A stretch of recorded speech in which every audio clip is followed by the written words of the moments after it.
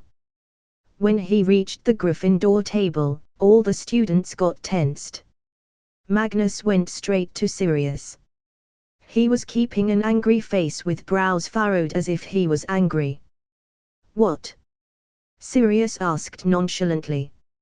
Magnus stayed silent and just stared at him angrily.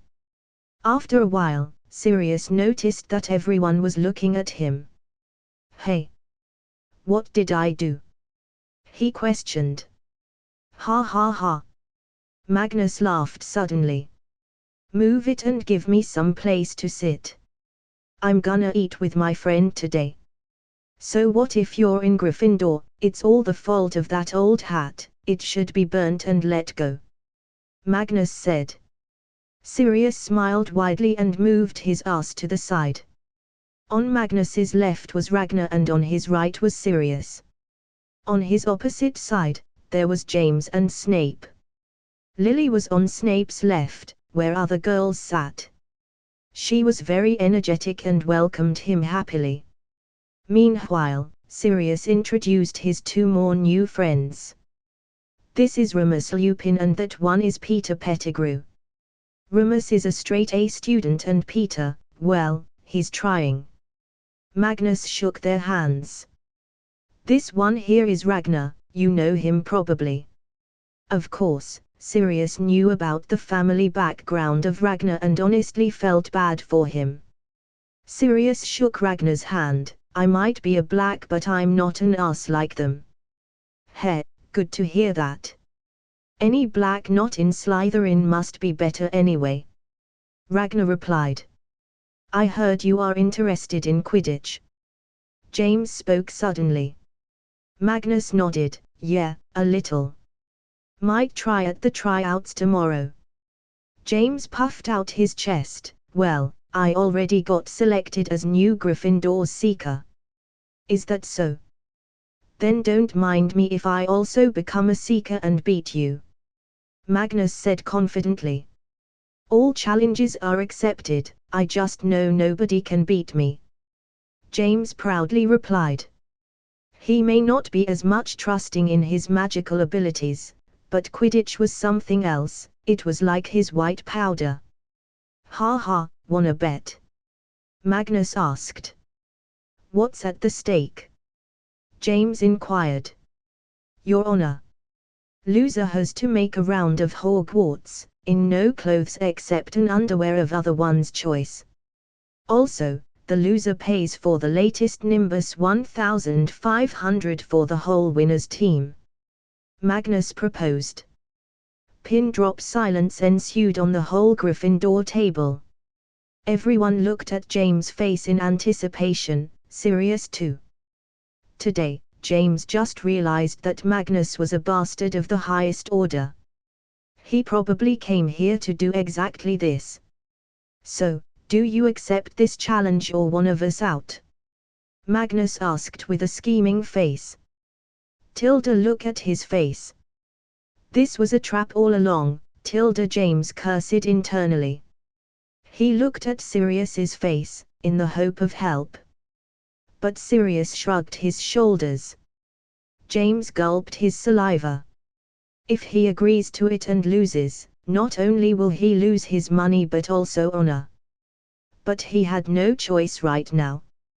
He was a Gryffindor, a brave Gryffindor. He cannot back down or he will be called a coward. I accept. Magnus laughed, ha ha, okay then. All these people are our witnesses. Don't cry later if you lose. Magnus calmed down now. He had done what he came to do. He looked at Sirius. What are your cousin sisters doing these days? How is Regulus?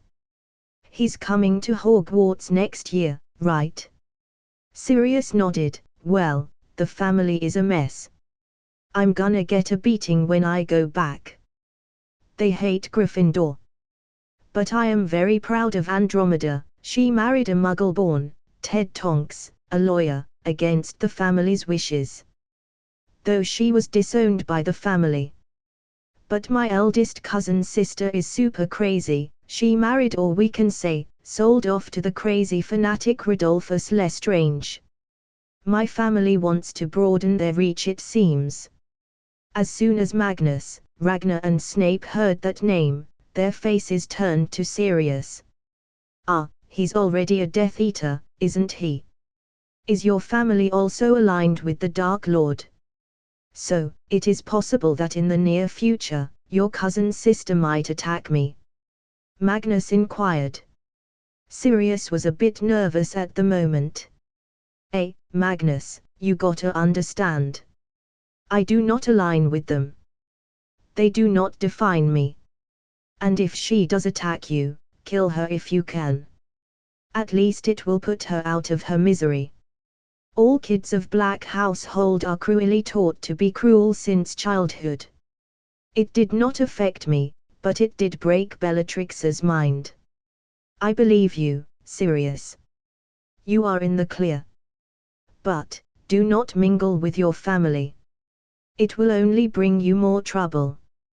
Magnus advised and got up to return to his seat. Snape and Ragnar followed him back. Ragnar asked him, so we will need to fight his family too? Let's not talk about that for now. We are in first year for Merlin's sake. Let's just be kids while secretly getting powerful. Magnus said, and took seats at Slytherin's table. London.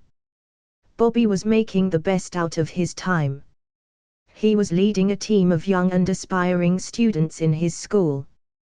They all talked to him about the future prospects of science, and it was certain that computers were going to be a big part of it. So, he felt he should invest in it, by starting a company to study and make computer programs or hardware. He knew the importance of getting into a business as fast as possible, or else he will be left behind. He talked to his team about this. All of them were very excited about it. But, he lacked funding for it. He asked the principal but was told that the school would only invest if they held a controlling stake in the startup. Bobby said no thanks and ignored them completely. They tried to haggle with him to get at least a 10% stake, but he outright ignored them. All he needed, for now, was a computer system and a place to work. His team was ready to work for free until the company made money. But, even combining all of his savings, he lacked money. So, he had only one option. He picked up the pen and started writing a letter to his dear friend. Mag, my brother. I have decided to set up my own company and name it FutureTech. It will be related to computer tech. For now, I will be using free labor from other excellent students. But, even after gathering all my money, I lack a lot. I need to buy a computer system and need some funds. For the money you give me, I can give you the company shares. In the future, if the shares are not worth the amount I took, then I will pay the money back to you. I understand that we are best friends, but this is business and I will understand if you do not want to invest in it. I will await your reply. Your friend, Bo. Brandon. I still need to stop using my nickname. Discord, https://discord.gg/dghkaren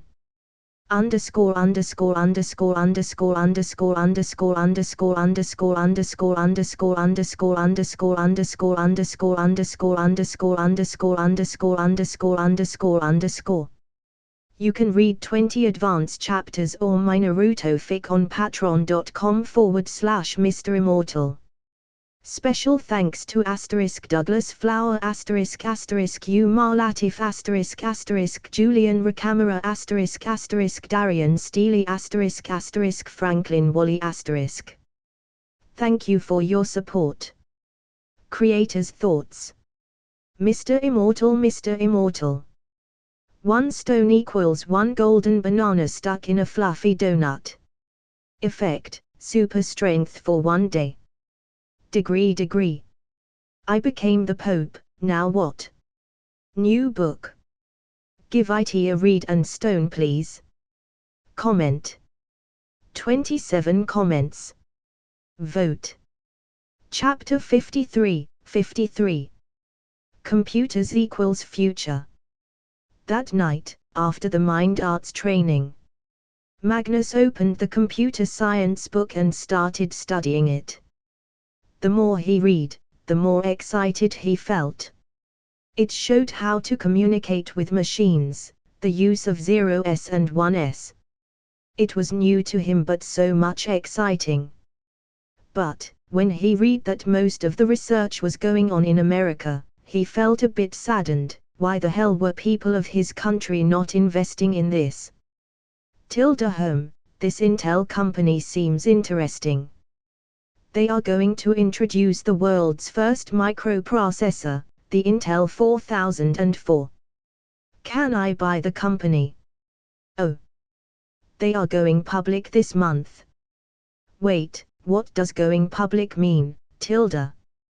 Frustratingly, Magnus got out of his bed and went out. Snape and Ragnar had already fallen asleep. It was 1 in the night and all activities had stopped. But he needed to get to the library. Where are you going? Merlin asked suddenly. To the library. I need some books on business management. Magnus said. Then I will follow you. Hogwarts can be very dangerous at times.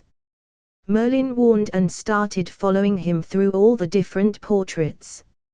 Arthur was sleeping so he did not. Magnus sneakily went out and headed to the library. It was prohibited to head out in the night and Argus Filch, the caretaker, was also on the rounds at this time. But Magnus was not much worried about anybody seeing him. After all, the beardy old man was nearly a family. He appeared at the library. It was closed but a simple alaham or a charm did the job of opening it. However, the restricted section was still closed with different magic. He went in there and started looking for books. It's been a while since I came here. I've read all the books here, most are useless. The ones that were good have been taken inside the headmaster's office. Merlin muttered loudly. Does this place have a book on Muggle studies? Magnus inquired. I don't know. I never saw anything related to Muggles here except the Bible. Merlin said from one of the nearby portraits. Was Jesus a wizard? Magnus inquired. I don't know. I was born much after his death. Though I do believe in God, I think I had a run-in with him once. He looked old and kind. Merlin replied. Magnus was taken aback. Whoa, so God is real. Should I start going to church? Ha, I don't think he really cares about that. Going to church was a concept that humans created. He only tells us to be good and not commit sins. Merlin clarified. Putting this aside, Magnus started looking for some books. But there were none. Not a single business-related book. All he could find related to that was the history of some wizarding companies. Where can I find these books in the school? Magnus inquired. Wait. I know a place.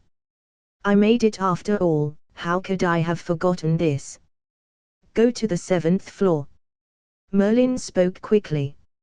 He seemed rather excited. Magnus didn't ask what it was and went to the 7th floor. He had enough trust that Merlin wouldn't put him in some trouble. Soon, by Merlin's direction, he arrived at a dead end. Now, what? Okay, I want you to think about the books you need and go back and forth 3 times in front of this wall, Merlin instructed him. Magnus was not so sure about this now. Have you finally gone senile? I'm not Arthur who would be fooled so easily. Hey, you got my blood, boy. You can't be as dumb as him. Now, do it. I guarantee a surprise. Merlin insisted. Seeing the eagerness in Merlin's voice, Magnus did as asked. He thought about all kinds of business management books and walked in front of the wall 3 times. Just as he had completed the 3rd walk, he noticed a different pattern appearing on the wall. It seemed to be like a door. He went ahead and opened it. Inside, he found a huge library. It looked modern with lights and some tables and chairs. Merlin announced, "Welcome to the Room of Requirement." Also known as the Come and Go Room, which only appears when a person is in great need of it. The room is supposed to have some degree of sentience because it transforms itself into whatever the witch or wizard needs it to be at that moment in time, although there are some limitations. For example, it cannot create food. Wait, can it produce anything I need, even if I do not know the details about it? Magnus asked. Sure, I had to use all my brain power to come up with the rune scheme used to make this place. It took me 4 years to make. Then 5 more to perfect it. Merlin replied. Cool, if what you said is true, then this room is going to be a huge help to me and my new group. Okay, let's start reading. He folded his sleeves and took a few books. He read them for a few hours and got a general understanding of many financial terms. Can the Room of Requirement generate a financial statement of a company? He wondered and decided to try it. So, he went out and again repeated the process. He thought about Intel's 1970-71 financial statement and IPO details. Then, he opened the door. Inside, there was just a single file, resting on the floor. Magnus took it and started reading it. Oh, this seems real. So they have been running low on funds due to all the research needed. Good, maybe I can strike up an early deal and buy a big stake in the company, as long as I get to be on the board of directors and know the new advancements, I can have an edge on all. He thought. So, he closed everything and decided to go to sleep. He would write a letter to Bobby the next day. The next day, fresh in the morning, Magnus got Bobby's letter at the breakfast table. He was hoping to write one already. Magnus read everything and got excited about what Bobby had decided. So, he wrote a letter back. Letter. Bobby, stop eating sweets, you are turning senile. Why do you sound so formal? Wait, are you even Bobby? Where is my brother, fat, chubby and goofy, Bobby? I swear, whoever you are, if you did anything to him, I will make you eat 1,000 cheeseburgers and turn you fatter than that Vernon kid I saw in the park. Now, to the main topic. I am filthy rich, Bobby. Like, super duper rich. I don't even know what to do with so much wealth. So, yes, I will invest, and no, you don't have to pay back. You keep the majority stake in the company, you are the founder after all. I just read the book you sent me, I am so excited about computers. When I return, we will work on it together. But, there is something else. Starting a company from scratch can be hard, so I have decided to invest in Intel and slowly we will devour that company while you grow yours slowly. Intel is going public soon, look for a book if you don't know what it means.